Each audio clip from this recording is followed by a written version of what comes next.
ॐ भूर्भुवः स्वः तत्सवितुर्वरेण्यं भर्गो देवस्य धीमहि धियो यो नः प्रचोदयात् ॐ शान्ति शान्ति शान्तिः. Namaste, dear friends. I am starting the fourth video on the light on the teachings of Maharshi Ramana. Heading is Parmada. 29th heading is Parmada and verse is 156. Know that the world, soul and God have all seemingly come into existence only because of our Parmada or slackless in self-attention. Heading is 30th. The disappearance of otherness, and verse is 157. The entire universe composed of the five elements earth, water, fire, air, and space appears only due to our error of mistaking as I, the ego that rises from self like a spark rising from fire, and which appears as different from self, whose nature is being, and as identical with the mind, whose nature is rising. See, anything that is non-Atma, other than Atma and Paramatma, is ever changing. Atma and Paramatma, there is no change, absolutely free from any change, any time, ever free of any change. So, this is the universal truth, absolute truth. There is no change in our Atma, no change in God. So, except Atma and God, everything is changeable.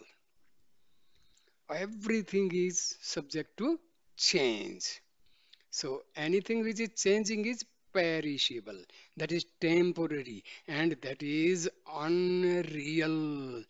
Reality never changes, and reality is our Atma and God.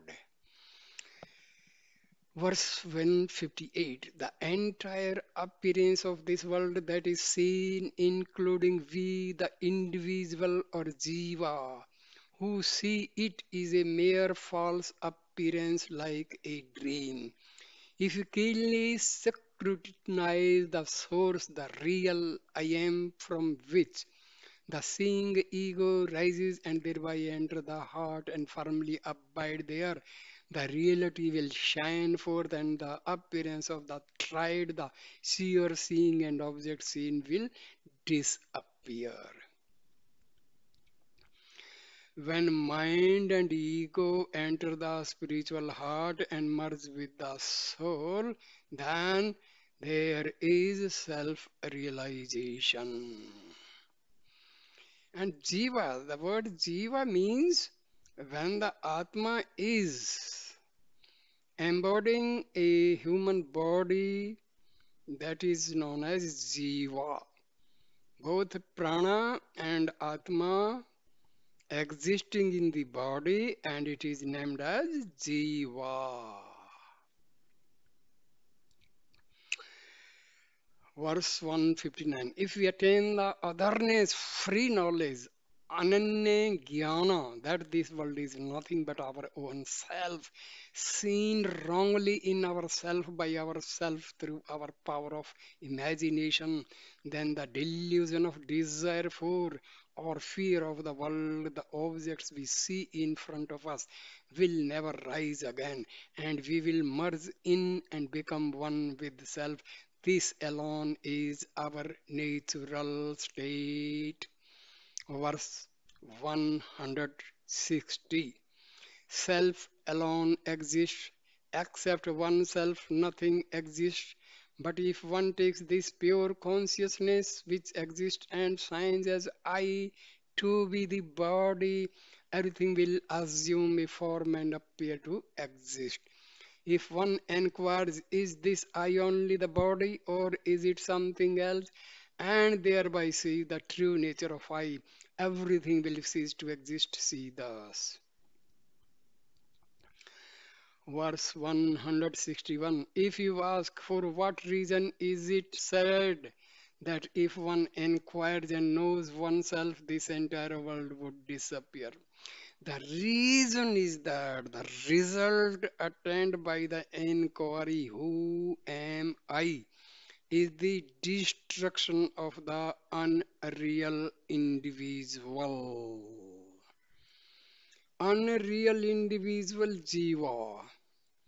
Here, ego, with the help of prana, takes the form of real atma. So, here this is unreal. It is the ego here. Yeah? This takes the form of a real atma.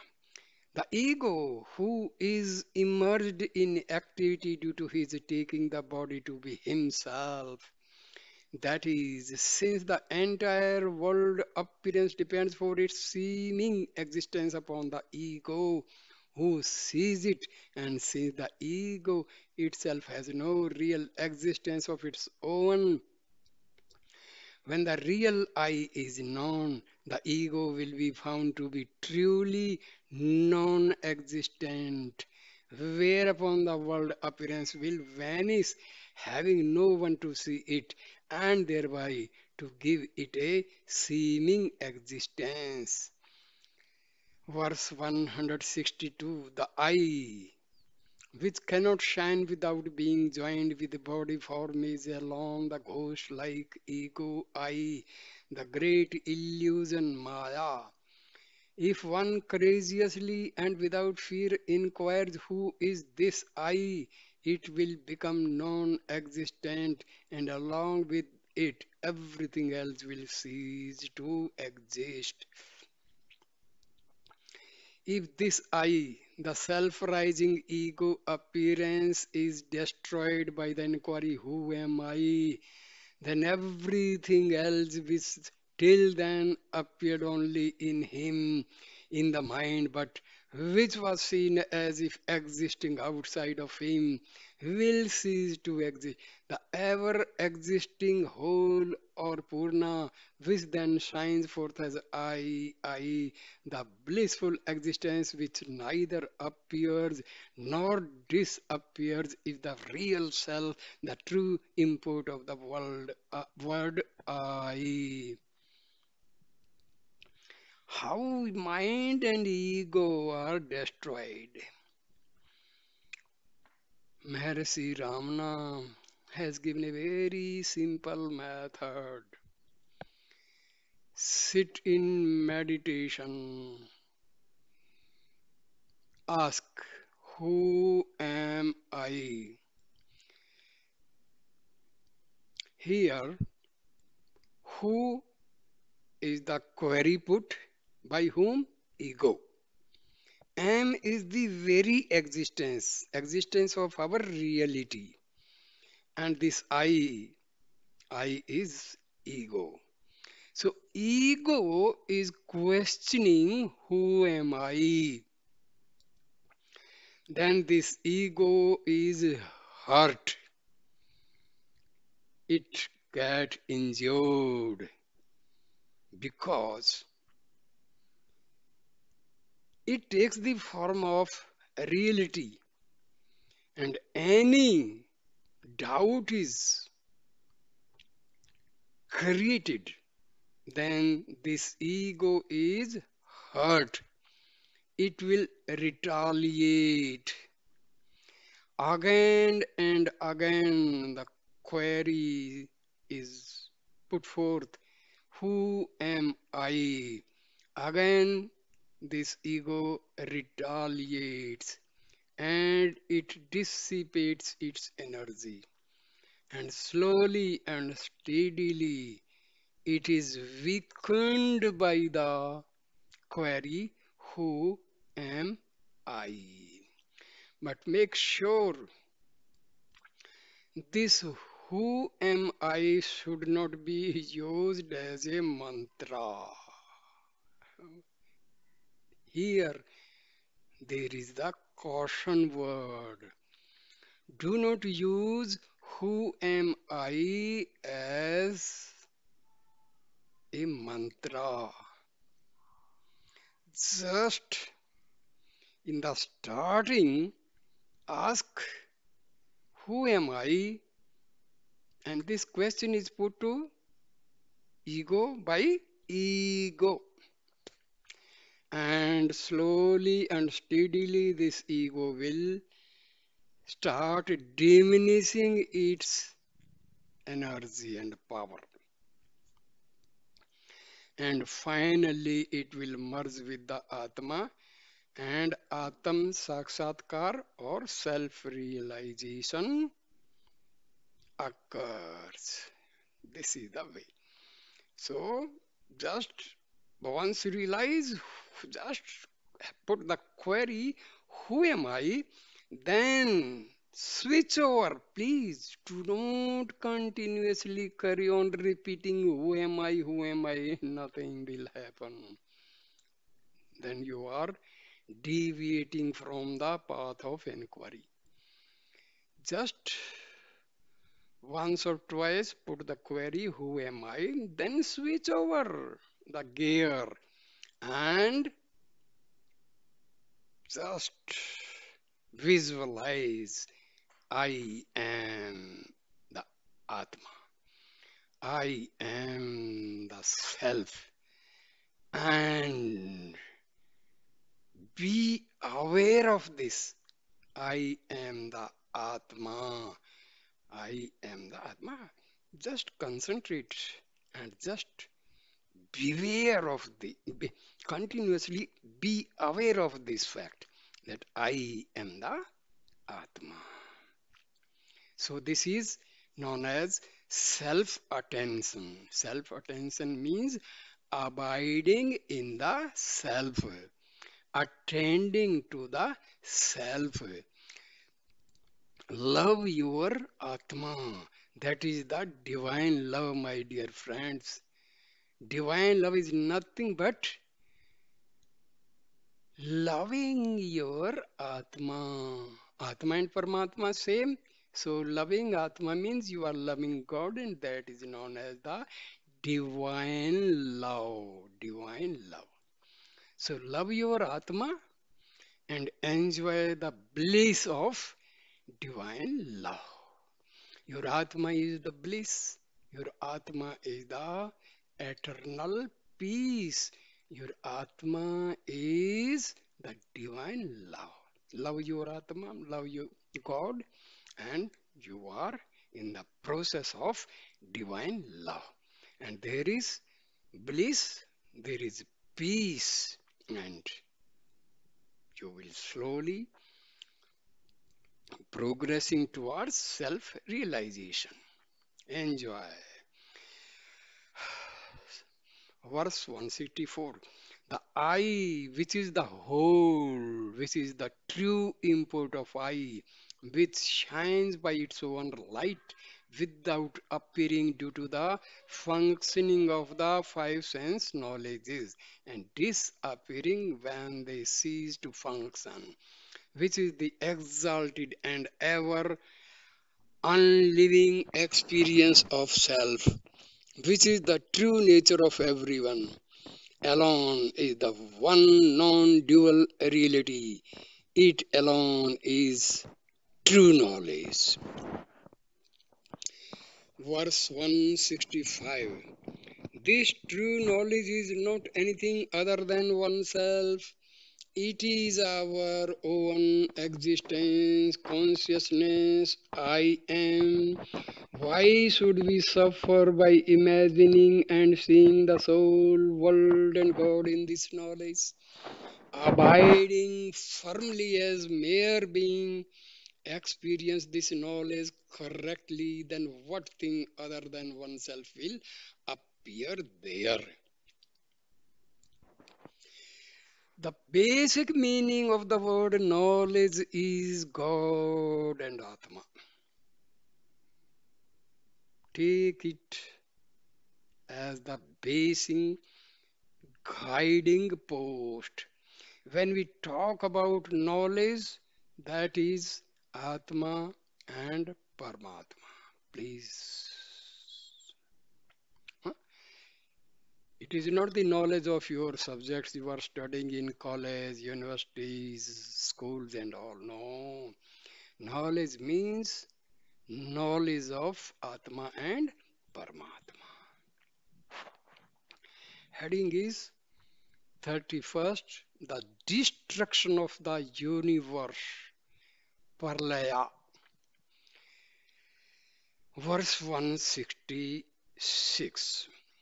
The destruction of the entire universe together with the space and other elements that constitute it is not the state of absolute destruction. Parlaya. The state in which the wicked ego, which rises in the form of the feeling this body of flesh is I, Abhimana, drowns in self and is destroyed entirely, is alone the glorious state of absolute destruction, Mahaparlaya.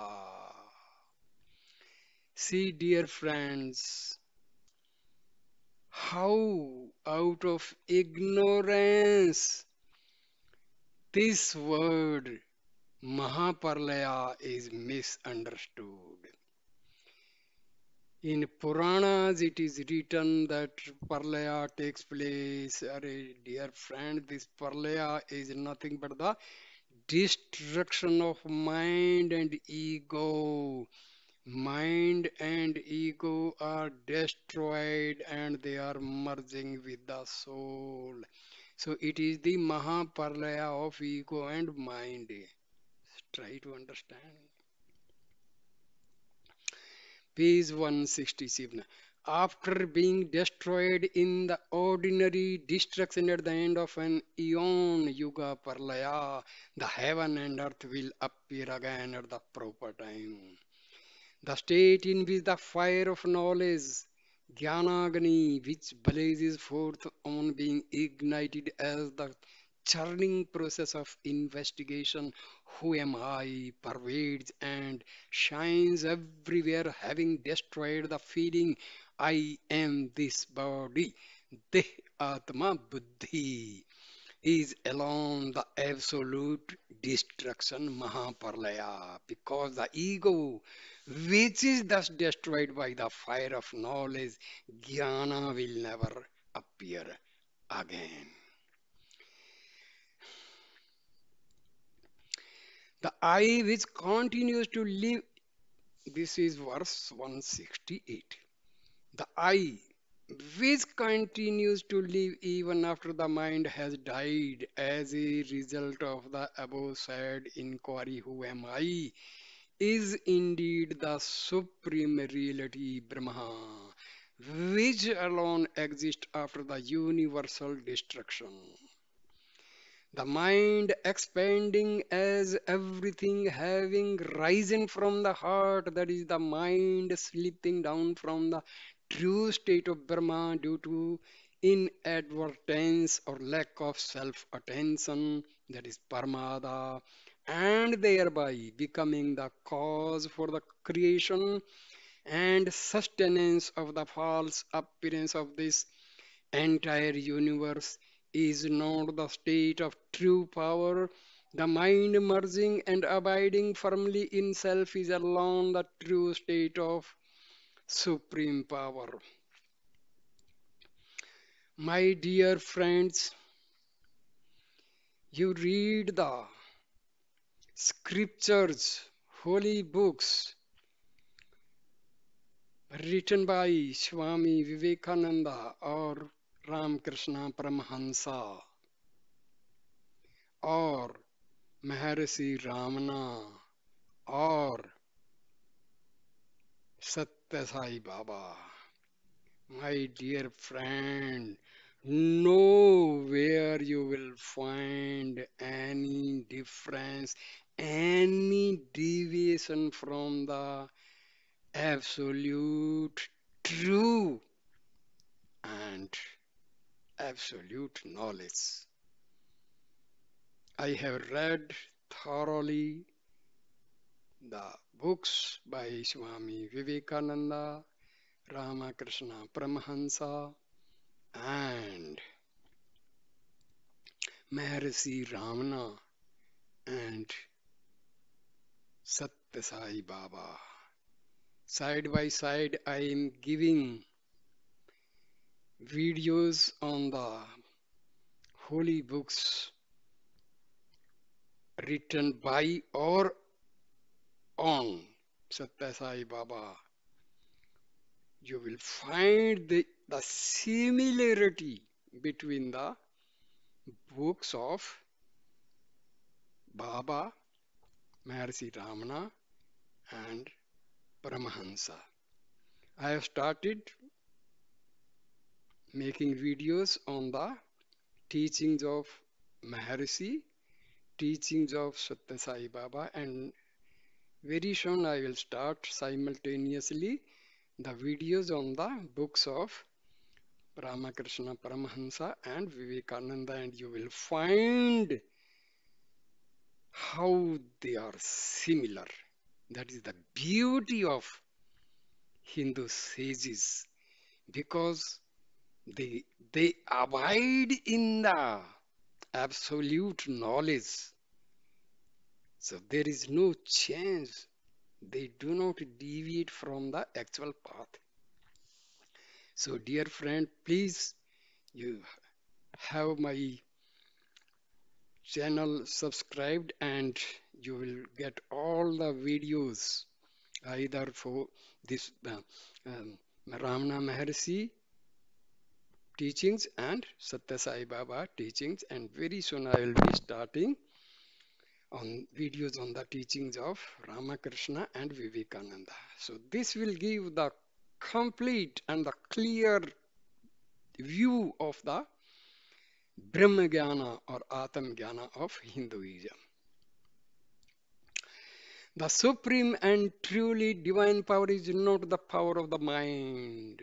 That is Maya only. Because anything is changing is Maya, Maya, Maya, which creates and sustains the false appearance of the universe. But it is only the power of self-abidance which reveals the truth that illusion Maya is ever non-existent.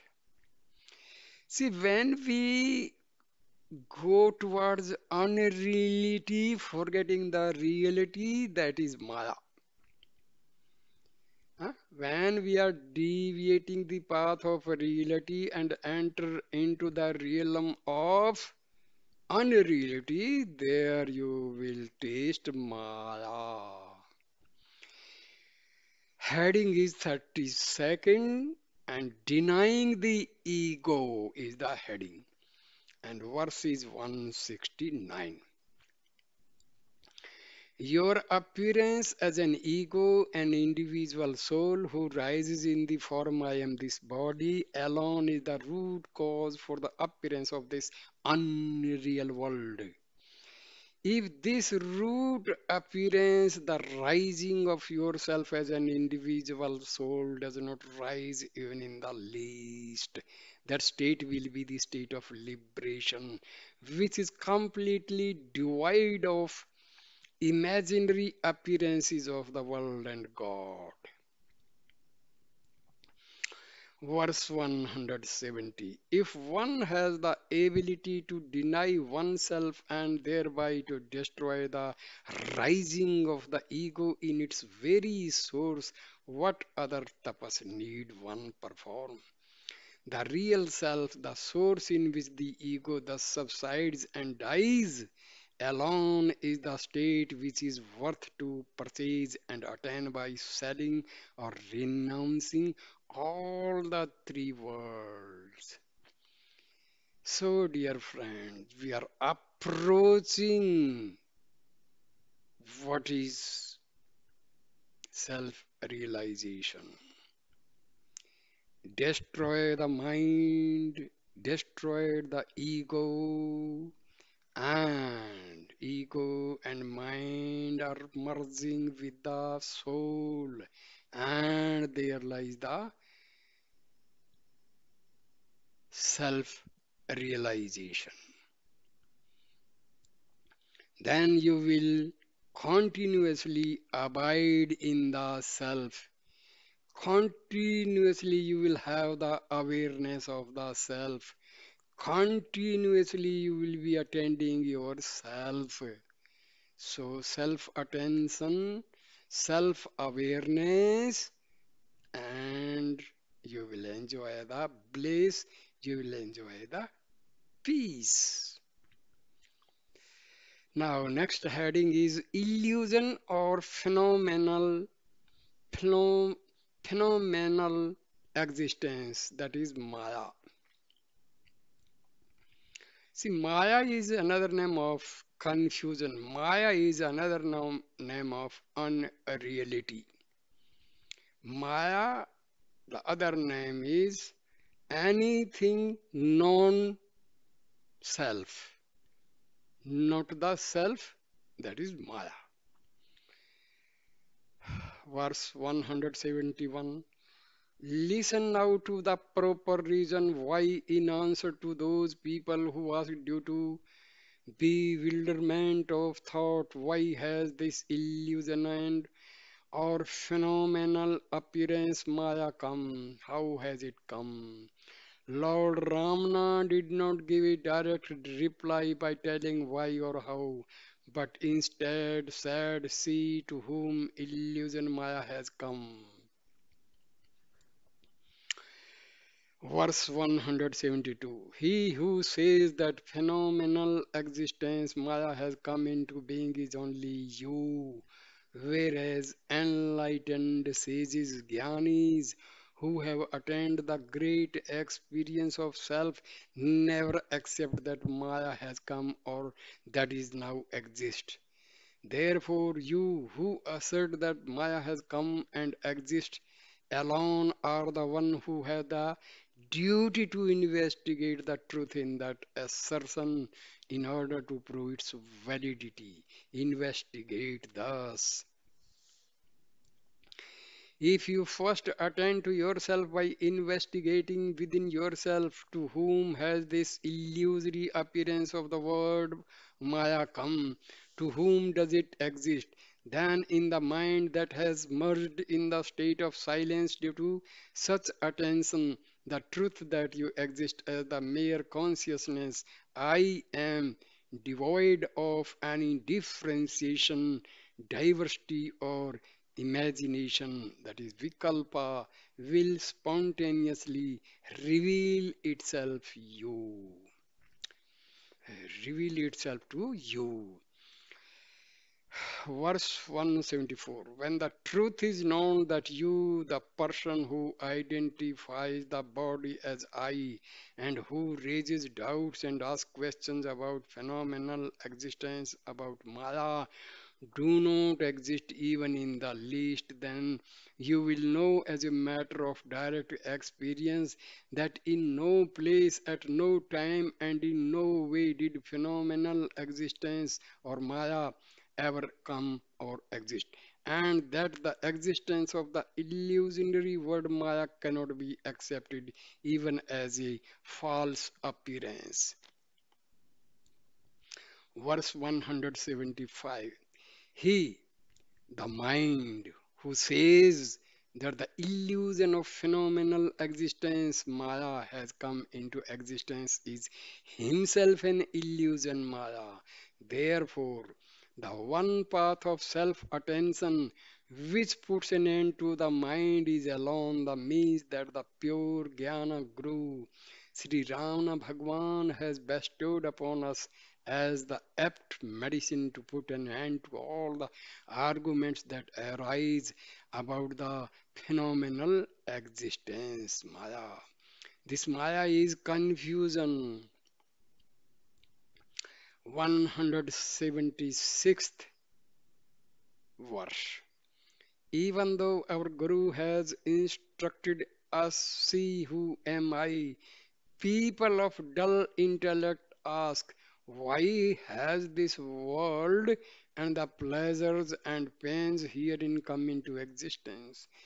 Instead of investing who am I within themselves, only for such dull-minded people who ask thus the Guru and the scriptures say, ah, that is all illusion, Maya. Verse 177.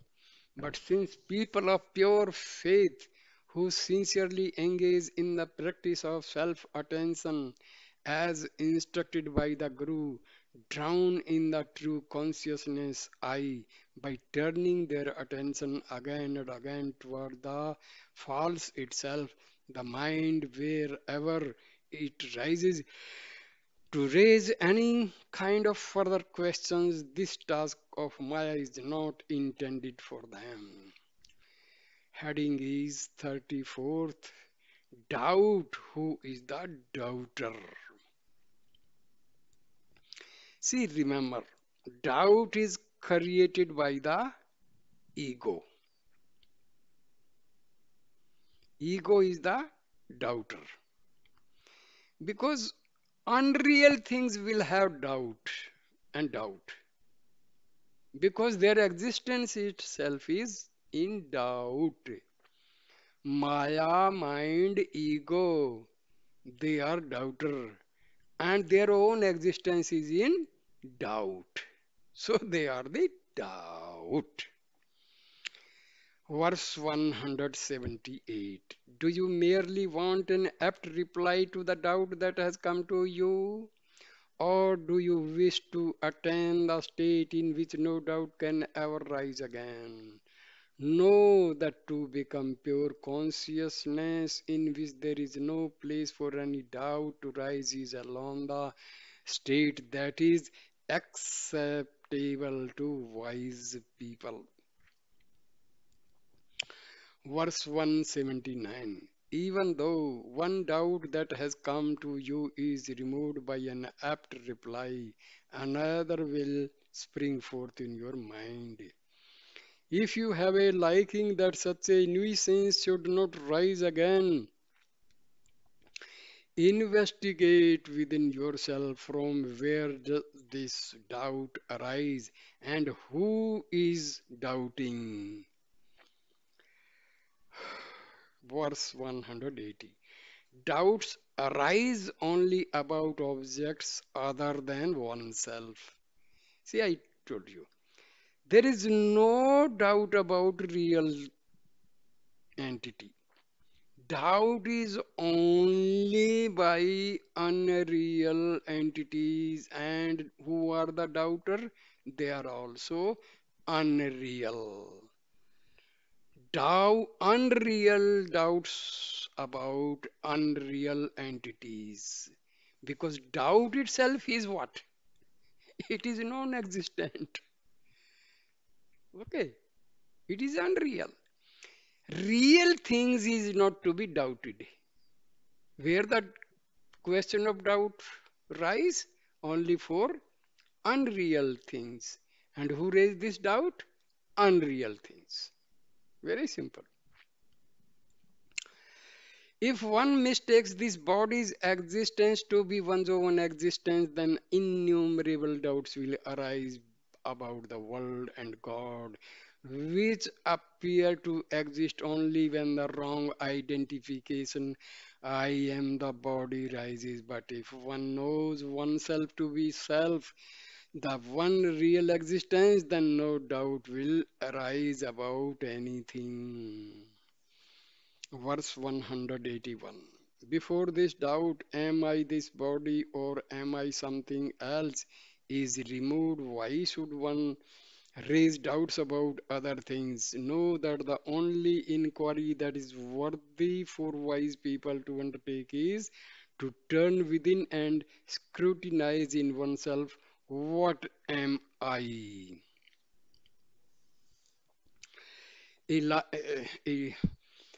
Verse 182. Whatever doubt may rise, it cannot rise without you. The one who rose first and who then only raised it. Therefore, the original doubt, namely that of not knowing who is this you, is alone the root of all doubts.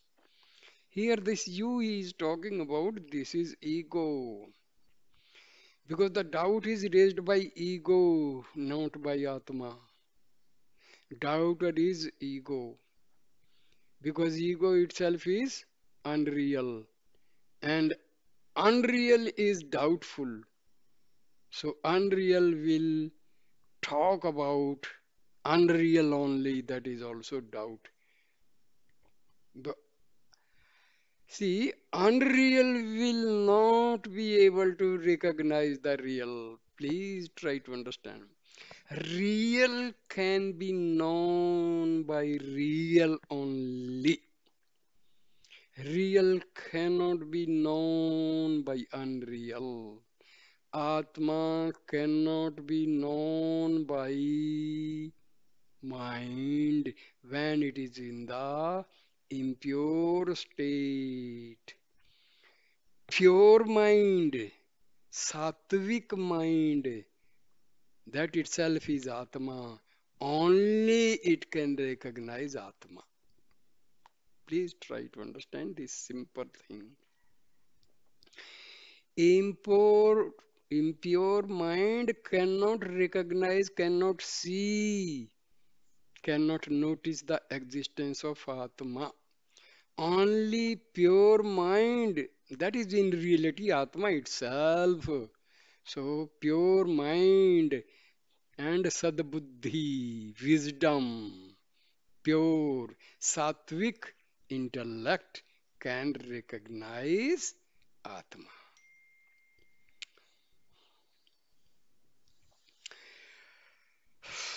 Verse 183.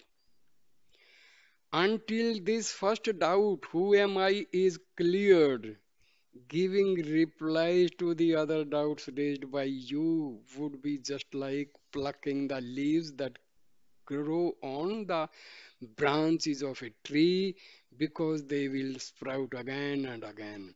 If you cut the root of the tree, they will not sprout again. Similarly, if you root out the ego by scrutinizing who am I, no doubt will arise thereafter. I tell you how. Sit in meditation, have positive affirmations. All my negative energies are going out of this body for 10 minutes. Just have these affirmations. Concentrate. I am being cleared of all the negative energy, all negative thoughts, all negative sanskaras, all negative vasanas. Slowly, a sort of current is rising above in the upward direction through the Susumna Nadi, and it reaches the highest point, that is Brahmarandra, Sahasrara area, and this negative energy is going out of this body. Then slowly visualize, I am receiving all divine grace, divine cosmic energy, positive cosmic energy, divine powers, divine energy from the holy souls residing in the Devbhumi Himalayas. You will realize that colorful waves are entering your body through the Sahasrar, and slowly these divine powers, divine waves are descending, starting from the Sahasrar, Aga Chakar, Vishuddhi Chakar,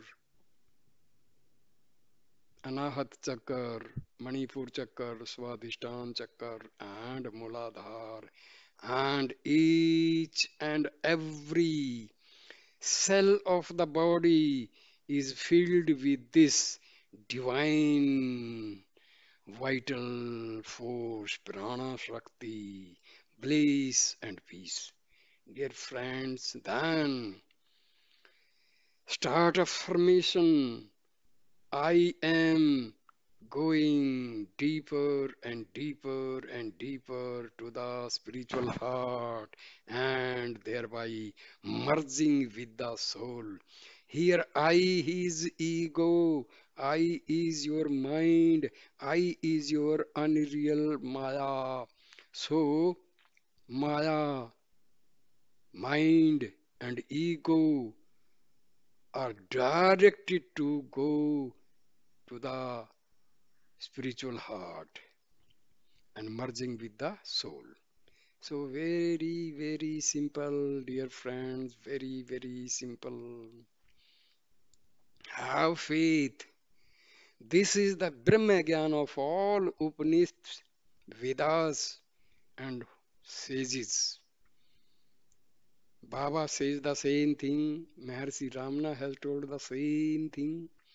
Ramakrishna Paramhansa, Swami Vivekananda, all the Advaitic Vedanta sages, Vedic sages, they have clearly told this. Now, verse 184. Doubts arise about the reality of the world and God only because of one's error of not knowing the reality of oneself. When one's own reality shines as self, the real I that is devoid of all other thing, what doubt can rise? Verse 185. No doubt rose about anything when you were asleep, but when you awake up from sleep, you rise as a person feeling, I am this body, I am an individual. That person who rises here in the waking state is the doubter, that is your ego. He did not exist in sleep, but didn't exist in sleep. Therefore, you who existed even in sleep are not the doubter. That is the Atma. So, who is doubting? Ego. And during sleep, ego and mind are non existent. Only during dream state, mind plays its part.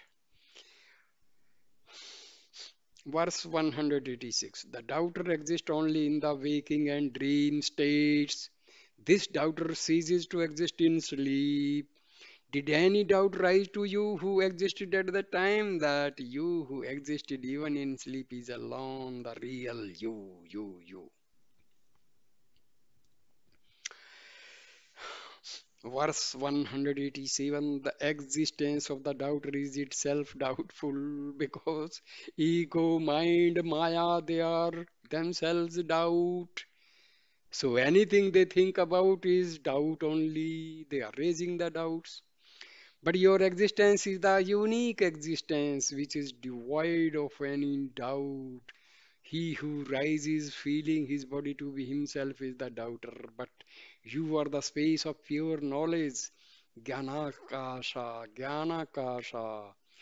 In the state in which you thus shine as the space of pure knowledge, what other thing exists for you to know? Verse 188. Know that it is only for this reason that Sri Ramana Sadguru, the embodiment of wisdom, jnana, and grace, who has taken us as his own, replied to all the questions asked by his true disciples who had taken refuge in his feet. Doubt who is the doubter that asks these questions. So, grace, our Atma is giving us the grace. Because Atma and Paramatma is same, there is no difference. So we are receiving grace from our self, real self. Heading is 35th. The leaning that should be learned. The learning that should be learned. Verse 189. One's learning to abide as the indestructible existence consciousness I am, having known it to be different from the existence of the body, is alone true learning, the supreme science or pravidya. So the knowledge about Atma and Paramatma is Paravidya, and all secular knowledge is Apravidya. Other than Paravidya is known as Apravidya. Abiding, thus having clearly known this existence, consciousness, and having thereby subsided in self, is alone the state of true knowledge, jnana. Verse 190. Even though one's mouth is dumb, that may be an obstacle to one's speaking, but how can that dumbness of mouth be an obstacle to one's eating and filling one's stomach? Similarly, even though one has not at all studied and learned the scriptures, that may be an obstacle to one's delivering long and learned lectures, but it cannot be an obstacle to one's enjoying the true happiness of self, because to abide permanently in self is easy. Verse 191. The greatness which one attains by learning all the arts and sciences, the 64 kinds of mundane knowledge or apravidya, is only like a very valuable gem which one has acquired in dream. In the true awakening, the state of absolute oneness, Kaivalya, which is like one's awakening from dream, all that mundane learning will be found to be useless and unreal, like the blueness of the sky. Verse 192. All the knowledge which one learns by studying countless scriptures is nothing but a great store of thoughts and tendencies, vasanas. The pure, adjunctless, and contentless knowledge I am, which remains as silence when one has completely discarded all those thoughts and tendencies, is alone true knowledge. Therefore, know that all one's learning more and more is only ignorance. So, silence is a very, very important. What is silence? People misunderstand this word silence.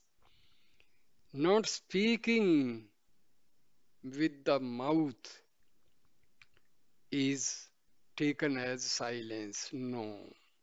Silence is expression of thoughts, ceasing the arising of thoughts from the Atma is known as silence. People take Maun worth. They stop speaking and they say, I am keeping Mauna, I am keeping silence. But this is not true. Unless you stop thinking, you destroy your mind, you cannot achieve silence. The silence is thoughtlessness. Verse 193. The knowledge of one's own self, I am alone, is true knowledge, jnana. Whatever knowledge one has acquired of anything other than oneself is only ignorance, jnana. Know that all that is seen by one who has first known himself will not appear to him as different from himself. Verse 194. Know that making effort to achieve an inward facing attention which will increase the clarity of self awareness instead of driving the mind outwards with great force in order to acquire the useless learning of mundane knowledge or apravidya which will cloud and destroy that clarity is the truest and highest learning pravidya.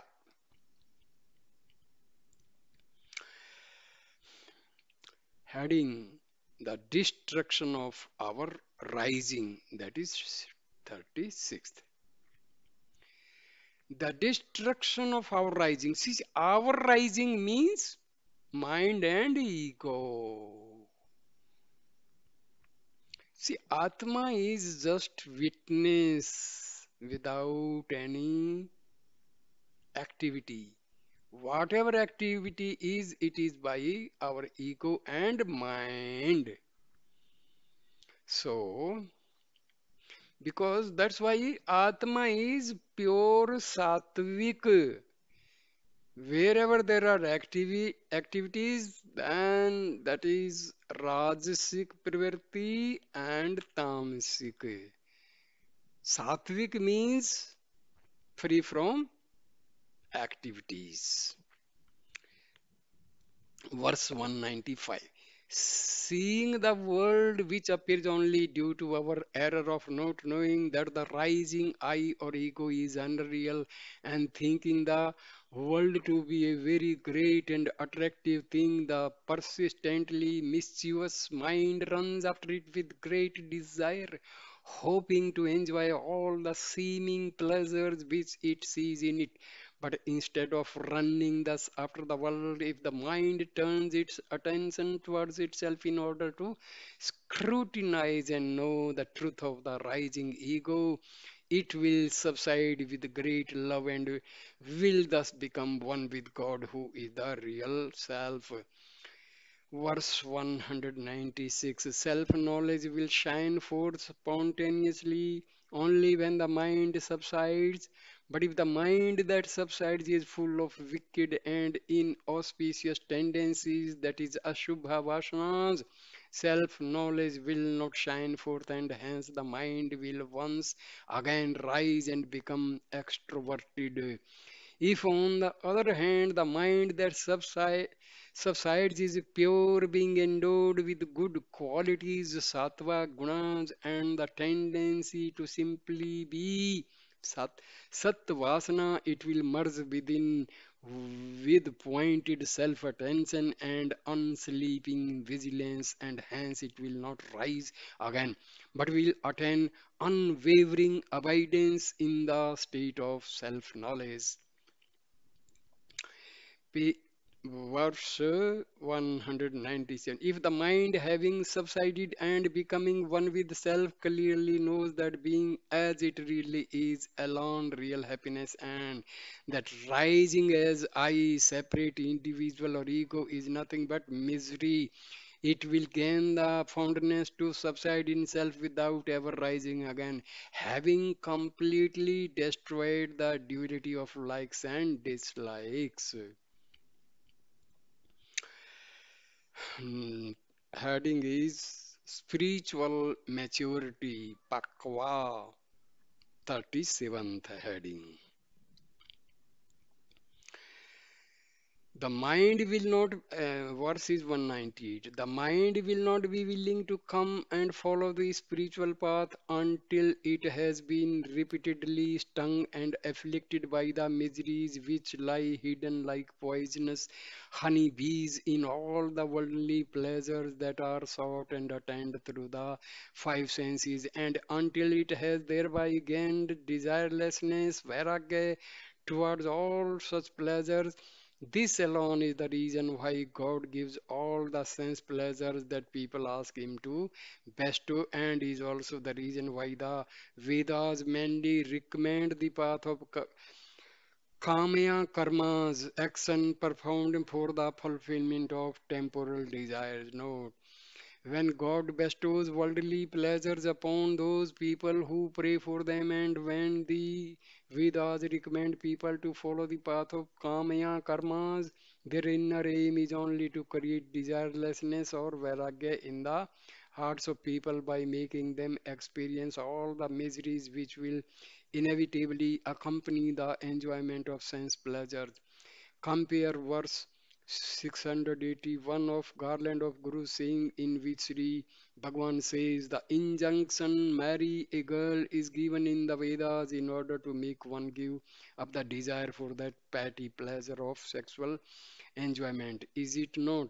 Similarly, the injunctions which extol the performance of ritual sacrifices are given by the words of the Veda in order to make one gain aversion for all the pleasures of heaven and so on.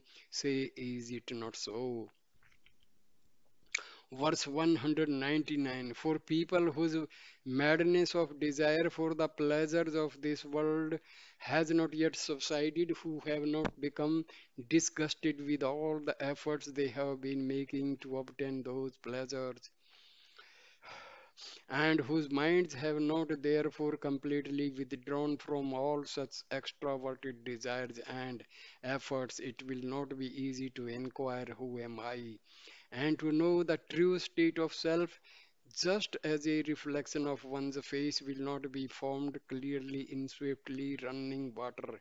Know that a reflection can be seen clearly only when the water stops running and collects itself calmly together in one place. Just as it is impossible to separate the threads of a fine silk cloth with a very gross and blunt crossbar, and just as it is impossible to determine the nature of very subtle objects with a lamp which is very much wavering due to the wind, so it is impossible to experience the reality with a mind which, being under the sway of inertia and activity, tamo and rajo gunas, and thus is gross and wavering because the reality is extremely subtle and motionless. Wow, wow, wow, wow. See, wherever there is activity, then Rajas and Tamas guna exist. No motion, that is Sattvic guna. Verse 200. If the liking to attain true knowledge really rises with one, it will be easy for one experience self knowledge, the state of perfect emancipation, as clearly as an amalka crystal or gooseberry fruit in the hand. But so long as even an iota of the liking to enjoy the pleasure of this unreal world remain unsubsided in one's heart, the real thrust to know self will not rise within. Verse 201. To the extent in which the conviction grows stronger in us that all the extroverted activities of the mind is only misery, to that extent the desire and love to turn within also will also increase. And to the extent to which the strength to attend to self alone increases in us, to that extent the conviction will grow that attending to anything other than self is useless. Thus, each one of these two, namely vairagya or desirelessness towards external objects and bhakti or the love to attend to the self, is an aid to increase the other. Verse 202. Know that he who likes to remain steadfastly attending to self, knowing that self attention is far more important than any action that he has to do, than any word that he has to speak, or than any thought that he has to think, alone is a true mature spiritual aspirant Pakvi. Verse 203. Though many crores, millions of very important thoughts rise in one's heart, bliss can be enjoyed only when one rejects all of them and remains still, knowing that to be still is far more important than to continue attending to any thought whatsoever. Only by those earnest aspirants who have clearly understood this truth can real austere practice tapas be possible. Heading is 38th. Intense earnest is required. Intense earnestness is required. Just